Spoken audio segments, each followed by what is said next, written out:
Sébastien Cotte, adjoint maire de la ville de Montpellier.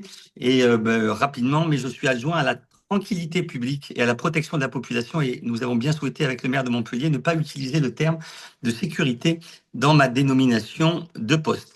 Alors, je vais vous présenter effectivement un aspect important, c'est-à-dire ce que nous avons fondé, c'est-à-dire des postes mobiles de police municipale. On s'est doté de 3 postes mobiles de la police municipale. Vous l'avez sur le slide pour un coût unitaire de 130 000 euros à peu près.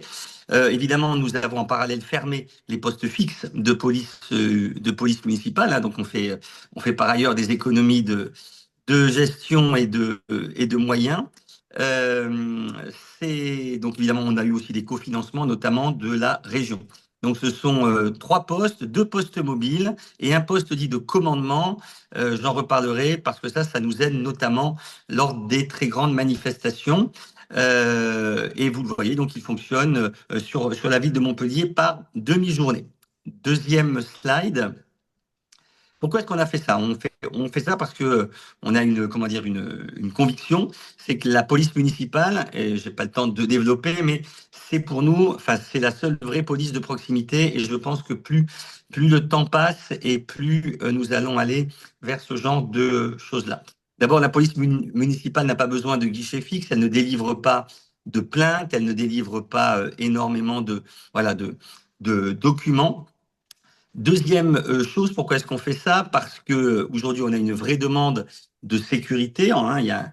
Je comprends très bien la différence entre sécurité et sentiment d'insécurité, mais effectivement, nous, on est des élus locaux, on fait avec les chaînes d'infos en continu, on fait avec tout ce qui se passe dans le monde, on fait avec aussi les incivilités, parce que j'ai bien entendu qu'il n'y avait pas de hausse, sauf récemment quand même, des homicides. Je tiens à dire quand même hors terrorisme, hein, et je pense que ça a beaucoup frappé et beaucoup touché notre société.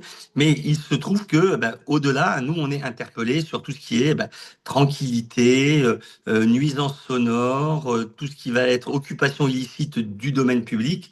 Et les citoyens, ils ont envie, effectivement, de voir des policiers sur le terrain. D'autre part, dans certains quartiers, et on l'a testé, puisque nous avions des postes fixes de police municipale dans des quartiers en particulier de politique prioritaire de la ville, il ne se passait rien.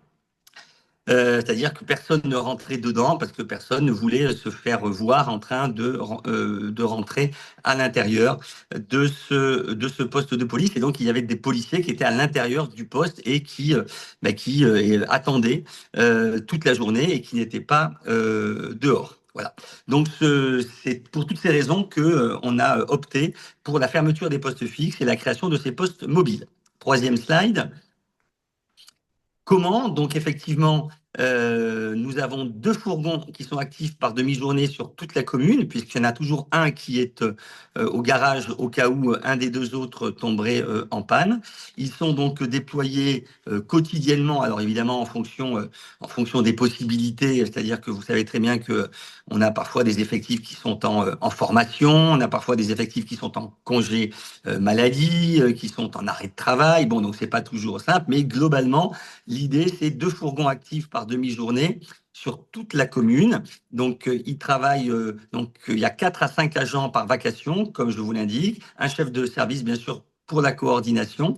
Et l'idée, c'est évidemment, on le voit sur les photos, que le poste, il est placé dans un endroit assez central.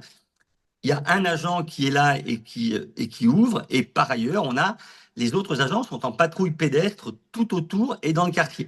Et donc, ça permet effectivement un vrai contact avec les commerçants, avec les riverains, sans forcément, comme je le disais, que dans certains quartiers, il y a des gens qui n'osent pas s'approcher de la police. Donc, il faut faire de l'aller-vers. Et c'est vraiment le rôle de la police municipale.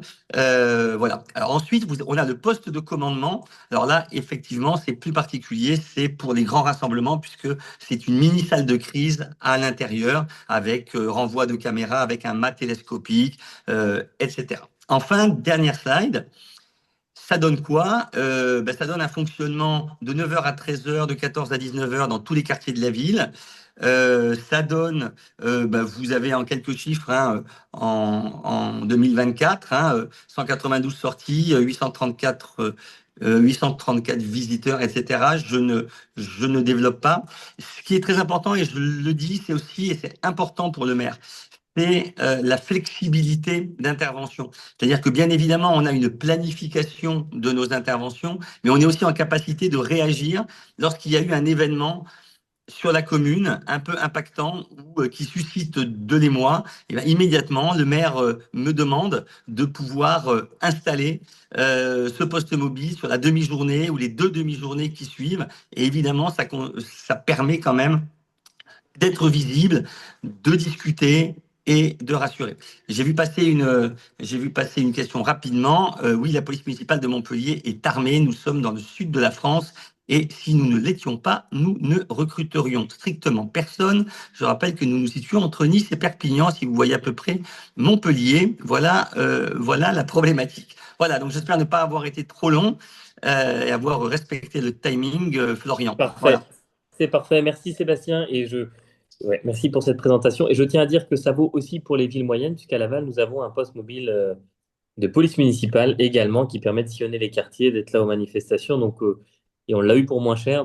Voilà, on est à disposition également. Bravo, bravo. Merci beaucoup. Merci Sébastien Tolibert. Merci.